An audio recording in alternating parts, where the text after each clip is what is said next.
boş küçələr, sənli günləri mənə xatırladı.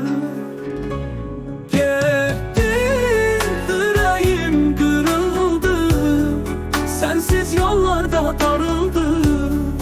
Hara baxsam, sən yoxsan, bu sevdada sonsuz həsrət. İkinci balım divardadır, gölgə ki hələ də sənin izində.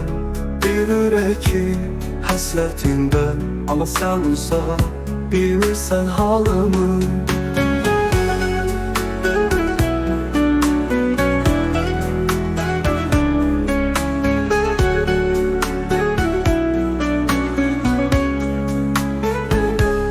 Bir şəkil qalıb divarda, bir kölgə ki hələ də sənin izində. Bir ürək ki həsrətində, amma sən uzaq, bilmirsən halımı. Getdin, ürəyim qırıldı, sənsiz yollarda darıldı.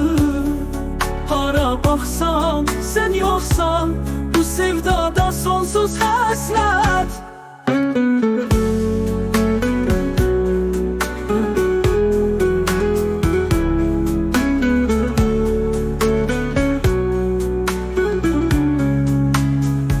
Kaş biləydin, sənsiz gecələr necə soyur.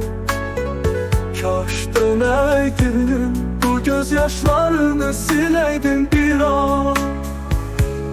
Getdin, ürəyim qırıldı, sənsiz yollarda darıldı.